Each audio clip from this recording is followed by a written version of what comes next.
Hey everybody, welcome to another episode of Cinema A to B. Today we're going to be talking about the 2022 series Winning Time, which is on Max right now that you can watch, all about the Lakers during the Showtime era. So Ben, you were the one who turned me on to this, so I'm going to let you start this off. And what were your thoughts? Why did you recommend this to me? First was I knew that I wouldn't call you a fan, but I knew you like John C. Reilly. And this is a project that I think has really allowed him to flex his acting muscle. Unlike some other things that I've seen him in, he's kind of been relegated to just purely comedy. And that's certainly an element of this. And it's why he works so well. But, neither of us are, I'm probably a bigger basketball fan. I'm not a Lakers fan. So I don't really have there's not this huge column of things stacked up that would say, oh, Ben's going to love this show, other than it's a really interesting year of NBA. And I quickly fell in love with this series. It just, I don't even really know where to start. It checks all the boxes: performances, casting, and then it does this great stuff that we'll get into with the cameras, with all of the different film stocks and video cameras that they're shooting this in. It's an amalgamation of probably, 10 different camera setups as far as, I'll speak to that a little bit later on, but I just felt like it ticked a lot of the boxes of high quality that you and I both look for in a streaming show. So I didn't really, for some reason, I assumed you'd already seen it. Yeah. I have Max. Yeah. And so it was, I'm actually more one of those dark horse shows. It is a dark horse show, and it's not for everybody, but I'm really curious kind of what your impression was. Cause I told you, hey, you might want to look this thing up. And then a few days later, you're like, yeah, it's done. I'm done with it. Yeah. So what'd you think? So I really enjoyed it. I crushed it. I watched this probably over the span of 3 or 4 days, I think. So it was done pretty quick, and they're not short episodes. I think they were what 40 to 60 minutes per episode. Yes. For the most part. So I binged this. It was a time Laura was with her folks, I believe, or this is when she was in Los Angeles and doing stuff in California or whatever for work. So I remember I had basically some time where it's just me. And of course there's always shows that you can't watch when, you're apart from your significant other. So this was one of them. I do laugh that you said that John C. Reilly is one of my favorites, or I like, it's actually the opposite. I'm not a huge fan of John C. Reilly. There's something about him that actually turns me off of watching stuff that he's in. I enjoy some of the movies he's in, but it's definitely, I don't love him. Now, he blew me out of the water with this. Absolutely was fantastic. I saw moments of him being him or his typical comedic self, but he really brought it in the acting world of trying some of that serious, trying to get across a story as opposed to always going for that joke. And now, granted, the character he's playing, Dr. Buss, is definitely much more of the always trying to laugh, always trying to be happy. And so someone watching this can kind of think, well, he's just being himself. No, he's playing this character. This is what this character is. And you can see those moments of when kind of reality hits or when he's alone. And John C. Reilly just does a fantastic job of kind of, harnessing that and bringing that forth in the character. And so I loved it. I thought he was great. So, obviously I knew a decent amount about this Showtime era of the Lakers. So there wasn't a whole lot of oh my goodness, what's going on? However, with that, they did it flawlessly. I think to kind of still build that will they, won't they moments, that sitting on the edge of my seat of is this going to happen? Even though in the back of my mind going, well, yeah, the Lakers are a thing. Magic Johnson went to the Lakers, all these different stuff. It's all historical. I know this, but yet it's still kind of, drug me in and made me root for the characters and feel some fear for the characters weren't things going to happen. So it's a credit to Adam McKay and the rest of the creative team to create that level of tension. Like you said, the will they, won't they, when we all know exactly how this plays out. So this show is more about the conflict of personality within this organization. And what's really funny, because I kind of stay on top of more the inner workings of NBA franchises. I don't watch as many games as I used to. I'm still more of a college fan. But anyway, what's hilarious to listen to now is that the Lakers are just as much of a dysfunctional dumpster fire internally as they are during this show. Like, they've never been this really well-oiled machine. They were on the floor playing games, but in the front office, it's always been a mess. And you'd hear rumblings of what that kind of was like, and it's starting to leak out now, like, you know, with LeBron and inner workings, inner dynamics, conflict. And that's what makes this show so great is all of this conflict. I don't even know where to start with the cast. The cast is just is otherworldly, like 10 deep, 12 deep. Mm-hmm. I mean, we would probably have a 90-minute episode just speaking about the cast. But obviously this Quincy Isaiah, not only is he a spitting image of Magic, he's an excellent actor. And it's not that he just looks like him. He feels like Magic, and it doesn't feel like an impersonation, which I've spoken to this with a coworker. We were talking about the film Bohemian Rhapsody that won Rami an Oscar. Alec. And I liked his performance, but Rami's performance felt more like an impersonation of Freddie Mercury than like a take on it. Yeah. Long story short, this could easily feel like him being a Magic Johnson impersonator, and that's not what he's doing.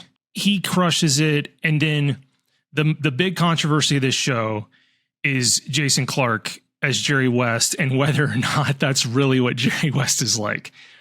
Because, and there's like split opinions on this of, is that really Jerry behind closed doors, or is this a cartoon caricature of him? And like, no one's really been able to speak to how accurate this performance is. Cause according to the author of the book that this is based on, it's very accurate. Yeah. Well, it's one of those things that always, like, people in public are one way, and then when they're with coworkers or people they know that are gonna hide this stuff or, you know, put it in perspective and try not to let the public know, you can be kind of yourself, or you can be angry and more frustrated, take kind of all your, you know, all the pent up rage that you have and take it out on those people because they're safe. In somewhat safe, but I think Clarke did a fantastic job as Jerry West. Like, I think what this show really did was, I mean, you hit on the nail on the head where you were like, it talks about the relationships and the inner workings of it, but it also focused on some of the smaller characters or the smaller people behind this Showtime era that really weren't at the forefront. You know, a lot of, like you said, the front office people, even some of the players who, you know, Kareem Abdul-Jabbar, we know. Magic Johnson, we know. Unless you're a basketball fan, you probably don't know some of the other players that they were talking about. And so that was really interesting to kind of see their dynamics and see how they dealt with Magic, or how they dealt with potential of changing teams or being cut or all that kind of stuff. So I think it really did a good job of not just focusing on John C. Reilly, not just focusing on, you know, Quincy's character, but really kind of trying to branch it out a little bit. And the guy who played Kareem, I thought was fantastic as well. Solomon Hughes. Yeah, he was like, I mean, how do you place? I mean, like the same thing we can say with Quincy, with Magic. Like, how do you play such an iconic person, you know, who's still alive? Like, how do you do this? And I think they both did a fantastic job. He feels just as much like Kareem, based on things I've read about just the way Kareem is as a man. Kind of super serious. That's accurate. And Magic's just the polar opposite. And you get a lot of that in this show of these polar opposite characters that are forced to work together. Because you have John C. Reilly as Jerry Buss, who's just super carefree. And then you have Claire Rothman played by Gaby Hoffman, and she's just like super buttoned up. By the way, when I first started watching it, I was like, wait, this gal looks familiar. Why does she look so familiar? Well, she's the little girl from Field of Dreams.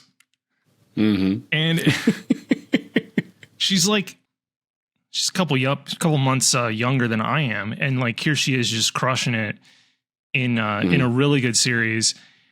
This Hadley Robinson that plays Jeanie Buss, outstanding. And if you know where kind of these things are going with the franchise, she's going to continue to take a bigger and bigger role as we progress. The thing with this show, I think the book stops at a certain era, but I'm telling you right now, if they want to take this show up through the Kobe Shaq era, there's nothing stopping them. And if they're able to kind of continue this level of excellence, I'm there. Like, again, I know what happens, and I still can't wait for season 2. Oh yeah. Like I'm like so excited for it. Like, it's one of those shows that has jumped out as like, this is what I'm going to be watching when it comes out immediately. Because and like we talked about, the cast is just so enormous and so good and so deep, but the Adrien Brody as Pat Reilly, tremendous. And see, because I'm used to Pat Reilly as being like kind of definitely in the modern era of NBA coaching, late 20th century onward, is basically firmly fixed on the Mount Rushmore of coaching. And then now he works in the front office of the Miami Heat and has for a long, long time. And is a integral reason that he's brought the Heat multiple NBA championships.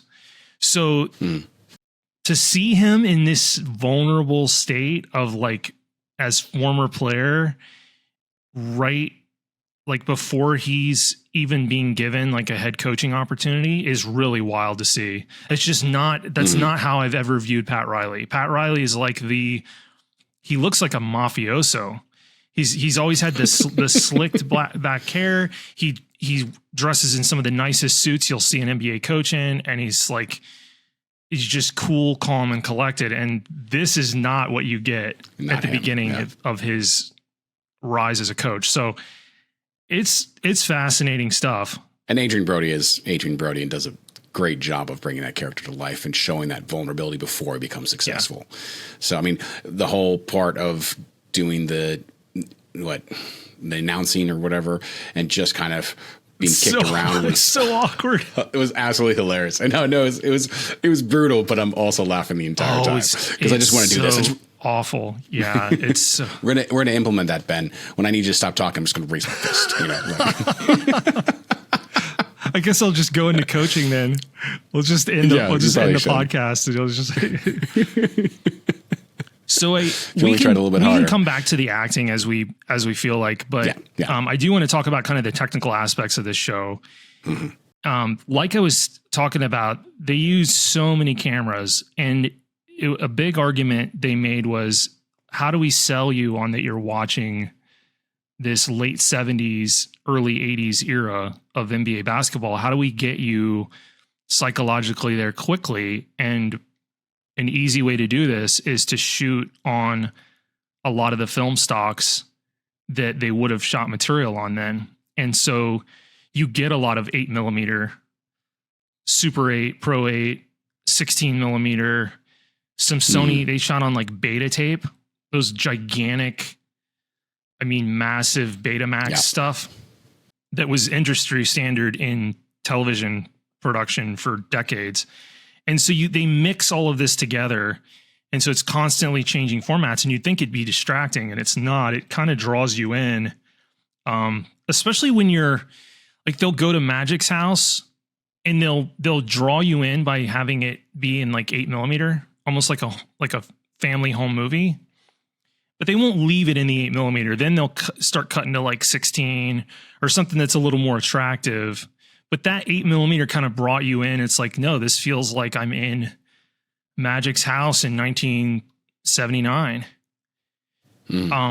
Did you feel distracted by it some places? Yes. So I think they overused it in some cases. Like, it became not a gimmick, but something along those lines. I do know the first time. So obviously that opens with, kind of in that 8mm, very grainy film, kind of talking about things. And so I was like, oh, okay, cool. Like they're trying to make it look like an old style documentary kind of thing. And then they switch over. But then when they go back, I think it was back to 8. I just thought my, TV was buffering or something like that. I had dropped down. My internet was going out, and I was like, what's going on? So like I'd pause it, and no, my internet was perfectly fine. Unpause it, still looks like trash. And I was like, what the heck is going on?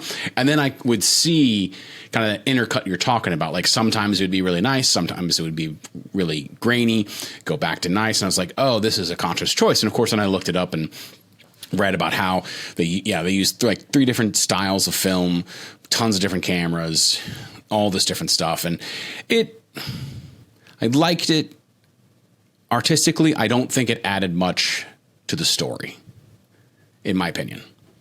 That's fair. And my guess is that they probably will dial it back for season 2.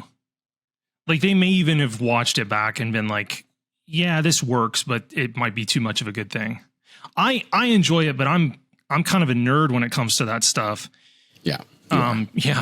Shot, I don't think I've ever shot anything on 8, but everything else except for maybe 35. We shot a lot of 16. So yeah, they'll probably, and then as time goes, there are certain formats that are just going to drop off. Like I wouldn't expect season 2 for them to be shooting a bunch of 8mm. Like it should just go away. As we move, in more modern times and as the years progress, those older things will drop off. Now on the technical end, one of the things that I really was impressed with is their ability to shoot game footage. And I think everything like including the first maybe 6 to 8 rows of seating is real. And then above that point is basically green screen. So it's like the floor is legit, the goals, and then that first several rows of seating is real deal. But then everything above that is digital. CGI'd. And it's really pretty seamless, especially when they decide to shoot on like 16 mil with that heavy grain. It almost hides the imperfections that might exist in the visual effects of all that. Cause that's a lot of motion. I mean, that's a lot of motion tracking. If you're going to shoot green screen in that space like that, and the way they do it, and by the way, the behind the scenes stuff's amazing. They've got camera operators on rollerblades on the floor to stay with the speed of the play. Cause that was the whole thing with the Lakers, was how revolutionary their play style was. Got monikered Showtime, but the reality is hyper up tempo, fast break, like 1 or 2 options off the break, and then they were back down the floor. It was, they just wanted to gas you. And that's where a lot of the conflict with Kareem comes, because most of his career, he played half court basketball with his back to the basket. And he's being expected to like help run the break. And anybody that's played basketball, if you're a big man, you don't want to be running the break. Like your conditioning, like it demands something extra from you. So yeah, if I could sum up this show, it's just an expert study in conflict and frankly, conflict resolution. And it's so much fun to watch. Yeah, it is. And I was really surprised because when you said just watch this show, I just jumped it on, didn't do any reading for it, or looking in who did it. So I was really happy to see Adam McKay's name up there. I really like his stuff. I really enjoy it. And I was obviously, the same. Like I was completely whelmed, thought it was great. And he's done such a great job. By the way, this is the show that cost Adam McKay and Will Ferrell their friendship. Yeah, I read something about that. For those that don't know, basically, this is the role that originally Adam McKay had Will Ferrell lined up to play Dr. Buss. Something changed in development because McKay decides to switch it over to John C. Reilly. And that would prove to be more than just a falling out as far as a business decision. Ferrell took it personally, and their friendship ended 2019. I mean, these guys had been producing movies together for like 25 years, and then it's just like over basically Step over Brothers. this role. Yeah. I will say, I think it was a good decision. Like whether or not it happened before the friendship breakup or after, while I really enjoy Will Ferrell, I don't know. I can't see him in this role as much as I can see John C. Reilly. I think John C. Reilly brought it so much that it's like, this is now his role. It would have been different. I think Will Ferrell would have played him slightly differently. Yeah. I mean, who knows? This Will Ferrell might've been just waiting for this perfect opportunity to show a different facet of his ability as an actor. And we never got to see it because this got changed. But true. Yeah. What I've read is McKay had casted Ferrell and then had a change of heart.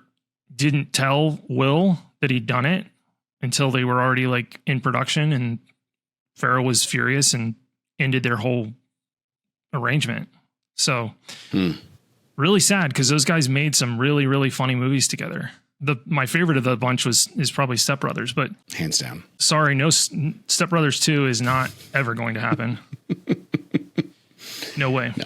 But yeah, I don't think you have to be a basketball fan to enjoy this series. Oh, I don't think it's required. Not. I really don't. I firmly believe that. I'm trying to get Gwen to sit down and watch this, because she loves stuff that's all based on kind of the inner workings of true stories. By the way, we're going to get more of him in season 2, but the way they portray Larry Bird in this show is freaking hilarious. I mean, like, one of the funniest things I've seen in a while is it's the way they portray Larry Legend is killing me. I'm really curious how they go about the dynamic of them becoming friends, because they've overplayed it so much right now with how that they hate each other. Yeah. With how diabolical Larry is in the show. Oh, it's an absolute riot. It's a riot. Yeah. I wasn't a huge Larry Bird fan, so I don't have a lot of reference to this. So I'm like trying to catch up and go, wait, was he really this terrible? Was he really this didn't care about anything, or this short with the news and the media and such? I think so. Yeah. And yeah, Larry is both Larry and Magic are kind of before they were on the downward trend when I started watching NBA basketball. They were the elder statesmen, and Larry had softened quite a bit by that point. Like he'd won his championships, and then kind of was a little more, I don't know, a little friendlier towards the media. But then again, it's Boston media. Boston media is rough. Yeah. So you got to hold your own with them. Larry Legend is something else. By the way, I'm a total aside, but Dennis Rodman just came out with a steaming crap take saying that Larry Bird, if he played today, would be relegated to playing in Europe. That he wouldn't be good. He wouldn't be good enough to play in the NBA. I'm like, you're out. Go back to North Korea, Dennis. Yeah. What are you talking about? No, Larry Bird was something else. So was Magic. Magic was unbelievable. Oh, yeah. There was not another guard or anyone that could play guard at 6'8" or 6'9" like him that came into the league until LeBron. Mm-hmm. Yeah. 25 year gap before there was another guy that was like, that came to the league that was like that big and strong, because Magic was really strong too. Like he wasn't just tall, like he had a build to him. He was tough to move around. And yeah, it wasn't until LeBron came on the scene, there was another guy that size that could run the break. So yeah, nobody had seen anything like Magic Johnson when he came to the league. I mean, and here's the thing, he didn't average a bunch of points, but that's because he didn't have to. Like Magic's completely capable of like scoring close to 30 a night if he would have needed to. Like and there were games where he would absolutely go off. So yeah, I cannot wait for season 2, just because we're getting into basically the formation of the 80s portion of the Celtics Lakers rivalry, which is the best rivalry in the NBA and one of the best rivalries in pro sports for sure. Yeah. Yankees, Red Sox, Lakers, Celtics. It's gonna get real interesting. I really enjoyed it. I also, going back to the movie and Adam McKay, I like how he broke the fourth wall with this. Like, I wasn't upset about it. I thought he did it really well. And obviously he likes to do that. Big Short, I absolutely adore that movie. And so the pacing, the dialogue really felt like Big Short. The kind of nods to the breaking the fourth wall also felt like it. So like the entire show, this was great. Just really enjoyed all of that. I know breaking the fourth wall does throw some people. It's not, they do use it sparingly, I think. I think John C. Reilly is the one who breaks it the most. Yeah. But for the most Buss part, does it the most for sure. I enjoy it because you are watching something that's so heavily based in historical reference that that doesn't bug me as much as if it's the list isn't long of stuff that does it that often, and especially does it well. Yeah. I will say, going back to what you said, this is definitely not a basketball show. It's an office drama centered around basketball. Much like everyone talks about, like Ted Lasso is not a soccer show. It's an office drama based around soccer. It just happens to be around a soccer team. This is very much the same, where it's not like, I mean, granted there is basketball aspects to it, but it's not just about basketball. It's about conflict and resolution and character building and relationship building and how do we fix this problem and those kind of situations in kind of much more behind the scenes, front office kind of situation. Yeah, this is like the highest level office drama, right? Yeah. I mean, I guess you could make the argument in this era, it could be some corporate boardroom of some Fortune 500. Now, today, the drama inside the office of a major sports franchise is the highest level. These are the most valuable properties on the planet. And the Lakers are one of them. Yeah. This is where all the money is. Spoiler. This is where all the money is. That's what's interesting to see now too, is like what Jerry bought the Lakers for and what they're worth now. How much they're worth now.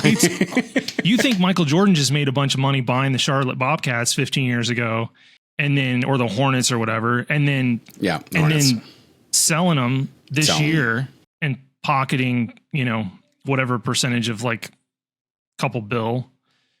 You think that's a lot. It's nothing compared to Buss buying the Lakers and barely scrapping together to buy the Lakers. I know. Wing and a prayer. Yeah. Yeah. Duct tape and school glue. Yeah, pretty much. Basically. Pretty much. It's wild. Yeah. It's a good time. Totally. It is. Excuse me. Totally recommend it to anybody that hasn't bothered to watch through it. It's paced really well. Got some fun little tricks up its sleeve for doing filming or doing, keeping your interest. So highly recommend. Well, I think that wraps it up for Winning Time. It's got one of those long official titles, Winning Time, The Rise of the Lakers Dynasty. Yeah, we'll just refer to it as Winning Time. So yeah, totally recommend you check it out. Fun fact, the actual show name was supposed to be Showtime since it was the Showtime era, but they didn't want to call it Showtime and put it on HBO. So they called it Winning Time instead. That's fine. Yeah, that probably makes more sense. That makes more sense. Yeah. Well, if you're watching on YouTube, appreciate it. Go ahead and hit that subscribe button and the bell. We will catch you next Monday with another episode. Thanks, everybody.